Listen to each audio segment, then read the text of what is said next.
नाजरीन, मैं हूँ आपकी मेज़बान वजिया ज़ारा और आप सब लोग देख रहे हैं H99 न्यूज़। तो नाजरीन, आज की इस वीडियो में हम लोग बात करने जा रहे हैं एक बड़ी खबर के मुतालिक, यानी कि अबनाए हरमज़ एक बार फिर से बंद कर दिया गया। जी हाँ नाजरीन, 24 घंटों के लिए खोला गया अबनाए हरमज़ जो है एक बार फिर से रास्ता जो है दोबारा बंद कर दिया गया। तो इसके असरात क्या होंगे ये तो आप सब जानते हैं। इसके असरात सिर्फ एक खित्ते तक महदूद नहीं रहेंगे, बल्कि ये पूरी दुनिया की मईशत, ख़ास तौर पर जो है पेट्रोल की मार्केट में तो इसने तबाही मचा देनी है। ईरान का जो है इसके मुतालिक जो है वो तो साफ साफ मौक़िफ़ है कि ईरान कहता है कि जब तक अमेरिका जो है बहरी नाकाबंदी ख़त्म नहीं करेगा, ये सख्त कंट्रोल जो है वो हम बरकरार रखेंगे।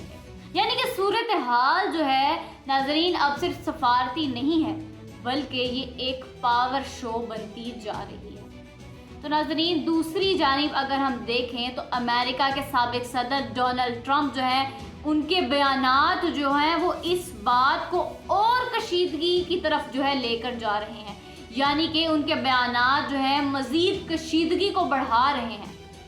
एक तरफ वो कहते हैं कि मैंने जो है अच्छी खबर आ सकती है, और दूसरी तरफ वो कहते हैं कि अगर मायदा ना हुआ तो हम बमबारी जो है वो दोबारा शुरू कर देंगे। तो नाजरीन, आप खुद सोचिए, यहाँ पर सवाल ये पैदा होता है कि क्या वाकई जो है अमन की पेशरफ्त जो है वो हो रही है, या फिर एक नई जंग का आगाज़ जो है वो होने वाला है। आपने पिछली वीडियो अगर मेरी देखी हो तो उसमें भी मैंने यही बात की थी कि ये जो है अमन की तरफ जो है साइड वो कम जा रही है, बल्कि ये एक जंग के नए तरीकों की तरफ जो है वो जाया जा रहा है।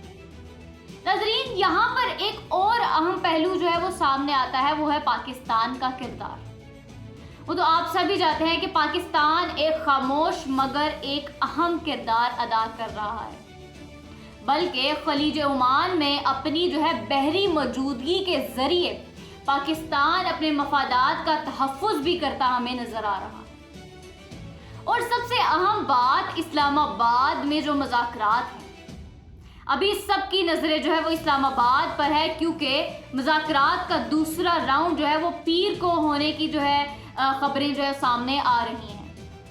मुज़ाकरात ये साबित करते हैं कि पाकिस्तान अब सिर्फ एक तमाशाई नहीं रहा, बल्कि एक पावर जो है बनकर सामने आ रहा है। लेकिन नाजरीन, हमने तो अभी तस्वीर का एक रुख देखा है। तस्वीर की दूसरी जानिब अगर हम देखें तो ईरान कह रहा है कि जंग ख़त्म नहीं हुई, क्योंकि इसराइल जो है हज़ारों हमलों का दावा कर रहा है, और अमेरिका के अंदर भी अवाम की बड़ी तादाद जो है ट्रंप की पॉलिसियों से मुत्तफिक ही नहीं है।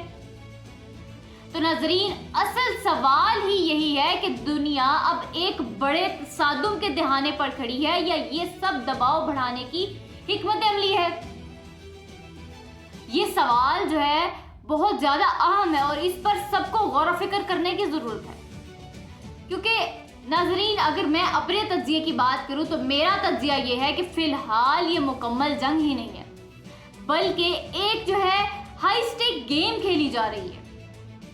क्योंकि जहाँ हर मुल्क जो है अपनी पावर को दिखाने के अंदर जो है वो पावर को दिखाना चाहता है और अपनी जो है पोजीशन मजबूत करने की कोशिश कर रहा है, लेकिन अगर एक भी गलत कदम किसी भी मुल्क की तरफ से उठ गया तो सूरत हाल जो है वो काबू से बाहर हो सकती है, यानी कि सूरत हाल जो है बेकाबू हो सकती है। तो नाजरीन, मुझे इस पर अपनी राय ज़रूर दें। आप क्या समझते हैं कि क्या अबनाए हरमज़ जो है वो दोबारा खुलेगा? ईरान और अमेरिका के जो मुज़ाकरात हैं, इनके क्या जो है रिज़ल्ट निकल सकता है? इनकी बातों से क्या चीज़ जो है वो सामने आ रही है? आप सब लोग जो है कमेंट में ज़रूर बताइएगा मुझे। क्या दुनिया जो है वो एक नए जंग की तरफ जो है वो जा रही है? क्या नए बहरान की तरफ जो है वो बढ़ रही है, या फिर ये सब चीज़ें जो है जंग बंदी का ऐलान हो जाएगा? कमेंट्स में अपनी राय जो है आप सब ज़रूर दीजिएगा। अब तब तक के लिए मुझे इजाज़त दीजिए। अल्लाह हाफ़िज़।